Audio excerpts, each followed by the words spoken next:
नमस्कार दोस्तों, टेक्निकल सुविधा में आपका स्वागत है। दोस्तों, आज हमारे पास एक वॉल फैन रिपेयरिंग के लिए आया है। ये ऑरपट कंपनी का वॉल फैन है। ये अभी फ़िलहाल चालू कंडीशन में नहीं है, तो इसको एक बार हम पावर सप्लाई देके चेक करेंगे। कभी भी हम पहली बार फैन को टेस्ट करते हैं तो सीरीज़ बोर्ड का ही इस्तेमाल करना चाहिए। ये जो स्विच बोर्ड है इसमें दो सॉकेट लगाए हुए हैं, एक सीरीज़ और दूसरा डायरेक्ट।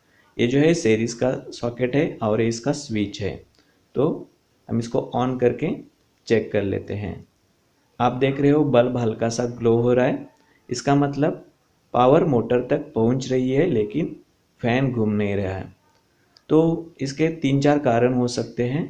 पहला कारण तो ये हो सकता है कि इसका शाफ्ट जो है जाम हो चुका है, या फिर इसका कैपेसिटर भी ख़राब हो सकता है, या फिर इसमें वाइंडिंग का भी मसला हो सकता है। अभी स्टार्टिंग वाइंडिंग जो है ये डिस्कनेक्ट हो सकता है। रनिंग वाइंडिंग ओके है क्योंकि बल्ब ग्लो हो रहा है। और सबसे मोस्ट कॉमन प्रॉब्लम जो है इसका शाफ्ट बुशिंग भी ख़राब हो सकती है। तो इसको हम खोल के चेक करते हैं। सबसे पहले हम इसके ऊपर का जाली को निकाल देते हैं। उसके बाद उसके अंदर जो फ़ैन का ब्लेड है उसको हम हाथ से घुमा के देखेंगे कि इसका फ़ैन का शाफ्ट जो है वो जाम है या लूज़ है। ये इजी घूम रहा है, इसका मतलब इसका शाफ्ट जाम नहीं है। तो फैन न घूमने का कुछ और भी कारण हो सकता है। तो हम क्या करते हैं, एक बार सप्लाई दे के घुमा के देखते हैं। जब भी हम सप्लाई देते हैं तो थोड़ा सा हल्का सा ये जाम हो जाता है। तो इसका मतलब ये हो गया कि इसका जो शाफ्ट बुशिंग है ख़राब है। क्योंकि कोई भी फ़ैन में अगर शाफ्ट बुशिंग का मसला होता है तो जब हम हाथ से बिना सप्लाई दिए हुए हाथ से जब घुमाते हैं तो इजी घूमता है, और सप्लाई देके हाथ से घुमाने की कोशिश करेंगे तो फैन ब्लेड थोड़ा सा अटक जाता है। तो इसका मेन कारण है इसका शाफ्ट बुशिंग ख़राब है। तो हम एक बार आपको इसका वाइंडिंग भी चेक करके दिखाते हैं। वाइंडिंग चेक करने का सबसे आसान तरीका है, इसके जो दो कैपेसिटर के जो दो वाइंडिंग के दो वायर्स आए हैं उनको डिसकनेक्ट करना है कैपेसिटर को, और उन दोनों वायर पे हमें कंटिन्यूटी चेक करनी है। अगर कंटिन्यूटी आ रही है तो आपका वाइंडिंग ओके है। वाइंडिंग के जो दो तार कैपेसिटर के साथ कनेक्ट थे उनके ऊपर सीरीज वायर से कंटिन्यूटी चेक करेंगे। जैसे कि आप देख रहे हो इसमें थोड़ा स्पार्किंग नज़र आ रहा है। इसका मतलब इसका वाइंडिंग सही है और बॉडी शॉर्ट भी नहीं है। तो अब हम इसको खोलते हैं क्योंकि इसका शाफ्ट और बुशिंग हमें मोटर का चेंज करना है। तो आगे जो नॉब है उसको क्लॉकवाइज घुमा के निकालना पड़ेगा, तभी इसका जो फैन का ब्लेड है वो बाहर निकल के आएगा। उसके बराबर नीचे और एक नॉब है, उसको हम घुमा के निकालेंगे तो पीछे का जाली भी मोटर से अलग हो जाएगा। इस तरह के फ्रंट पोर्शन जो है ये अलग हो चुका है। इस शाफ्ट को थोड़ा सा हम हिला के देखते तो थोड़ा सा हिल जाता है, इसका मतलब इसका बुशिंग जो है ये ख़राब हो चुके हैं। तो साथ ही साथ हम इसका शाफ्ट भी चेंज कर देंगे क्योंकि शाफ्ट भी घिस चुका होता है। तो ये जो बैक कवर का फ्रंट पोर्शन है इसको भी हम निकाल के साइड में रख देते हैं। इस मोटर का शाफ्ट और बुशिंग निकालने के लिए इस मोटर को पूरा खोलना पड़ेगा, इसलिए थोड़ा बॉडी से इसको हम अलग कर देते हैं ताकि हमको काम करने में आसानी हो जाएगी। ये गियर बॉक्स का जो पट्टी है उसको थोड़ा निकाल के बाजू में करना है, तभी ये मोटर बॉडी से अलग हो सकती है। इस तरह से हमने ये पट्टी भी निकाल के रखी है। इसके जो हम स्क्रू निकालते हैं वो हमेशा उसी जगह पे लगा के रखने चाहिए ताकि हमको बाद में ढूंढने में परेशानी ना हो। इस मोटर का जो नेक है उसमें और एक स्क्रू है, वो जब हम लूज़ करेंगे तो ये शाफ्ट बाहर निकल आएगा और मोटर पूरी तरह से बॉडी से अलग हो जाएगी। ठीक है, तो अब हमें इस मोटर को खोलना है। खोलने से पहले शाफ्ट के ऊपर एक पिन है, शाफ्ट का पिन, उसको भी हम निकाल के बाजू में रख देते हैं। इस मोटर को खोलने के लिए टोटल 4 नट बोल्ट्स लगाए हुए हैं। ये 4 नट बोल्ट्स को जब हम खोलेंगे तो ये मोटर खुल जाएगी। दोस्तों, आपको इस वीडियो से कोई अच्छी जानकारी मिल रही है और आपको ये वीडियो अच्छा लग रहा है तो चैनल को ज़रूर सब्सक्राइब कीजिए और बेल आइकन को भी प्रेस कीजिए ताकि आने वाले सब वीडियोस की नोटिफिकेशन आपको टाइम पे मिलती रहेगी। हमने चारों नट बोल्ट निकाले हैं। अभी हम मोटर को खोलते हैं। ये रहा फ्रंट पोर्शन मोटर का, इसमें एक बुश है वो भी हम निकालेंगे। और ये जो अंदर बीच वाला पार्ट है ये है रोटर। इसमें जो है लंबा वाला ये शाफ्ट है, ये शाफ्ट भी थोड़ा सा घिस चुका हुआ है, रफ हो गया है, तो साथ ही साथ हमें शाफ्ट भी हम बदल देंगे। और ये जो बुशिंग है इसको भी हम बदलने या डाल देंगे। तो ये जो वॉइसर्स लगे हुए हैं, कूलिंग फैन लगे हुए हैं शाफ्ट के ऊपर, उसको पहले उतार के साइड में रखना है। जब हम नया शाफ्ट लगाएंगे तब वापस एक कूलिंग फैन उसी शाफ्ट के ऊपर हमें लगाने हैं।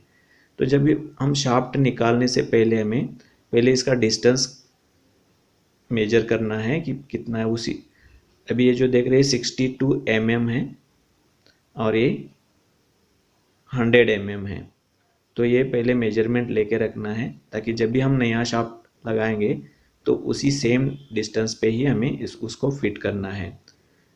तो इस तरह से इसको ठोक के हम ये पुराने वाले शाफ्ट को निकाल सकते हैं।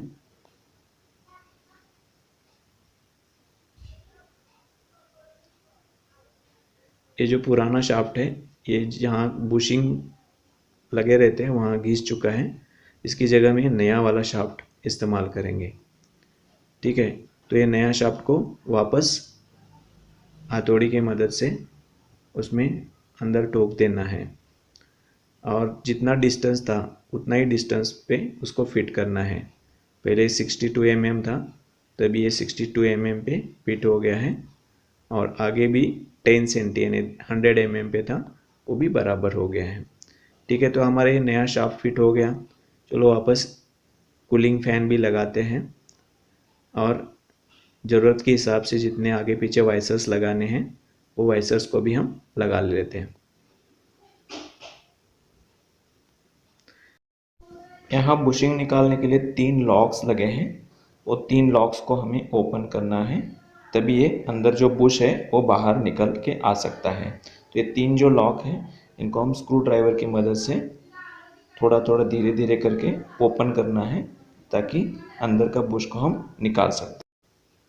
इसको थोड़ा संभाल के निकालना है क्योंकि ये ज़्यादा ज़बरदस्ती की तो ये टूट भी सकते हैं, इसलिए थोड़ा धीरे धीरे स्क्रू ड्राइवर से हल्का सा इसको ओपन करना है, तभी ये बुश ओपन हो सकता है।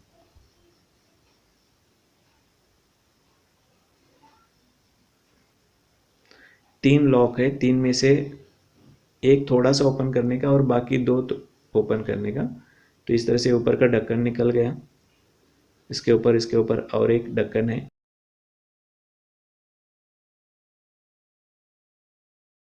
और ये बुश है। ये बुश घिस के ख़राब हो चुका है, ये बुश की वजह से ये फैन में प्रॉब्लम आ रही है, ये लूज़ हो गया है, इसका होल बड़ा हो गया है। तो इसकी जगह हम एक नया कॉपर वाला बुश बिठा देंगे ताकि जल्दी ख़राब ना हो सके। ठीक है, और जिस तरह से हमने इसको निकाला था वापस उसी तरह उसको बिठाना है।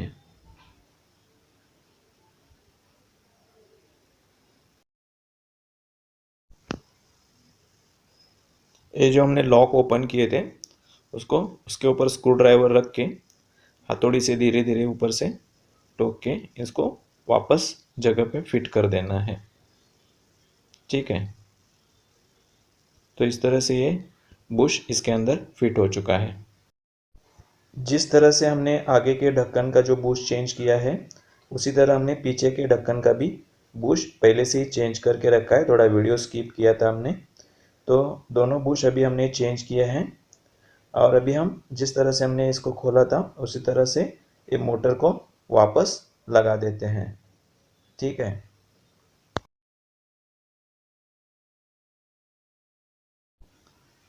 रोटर को फिट करने से पहले दोनों साइड के बुशिंग में थोड़ा थोड़ा ऑयल डालना ज़रूरी है। ठीक है, तो इस तरह से हमने ऑयल डाल के दोनों साइड के ढक्कन लगा दिए हैं और इसका प्ले भी चेक किया है, तो अब ये सही है। तो इसके सब चारों नट बोल्ट्स हम लगा देते हैं।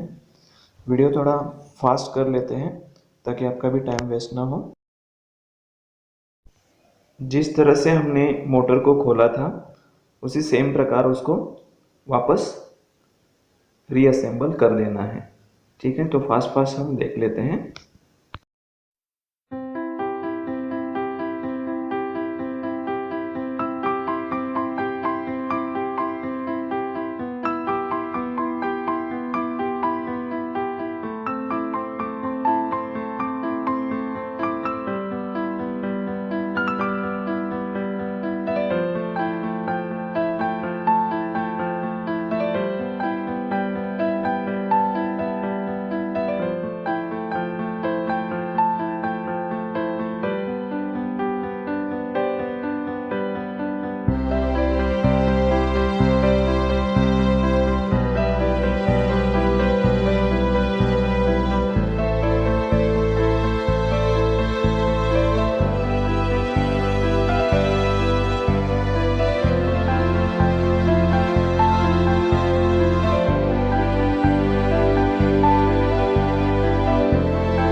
तो इस तरह से हमारा ये फ़ैन रेडी हो चुका है।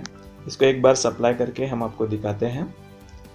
ठीक है, तो फ़ैन बिल्कुल सही चल रहा है, स्पीड भी बहुत बढ़िया है।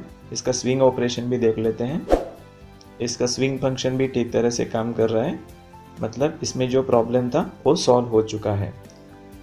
दोस्तों, इस फ़ैन में शाफ्ट और बुशिंग ख़राब हो गए थे, और दोनों को हमने चेंज कर दिया है। ये प्रॉब्लम बिल्कुल सॉल्व हो गया है। अगर आपको ये वीडियो अच्छा लगा होगा तो एक लाइक ज़रूर कर देना। ठीक है, धन्यवाद।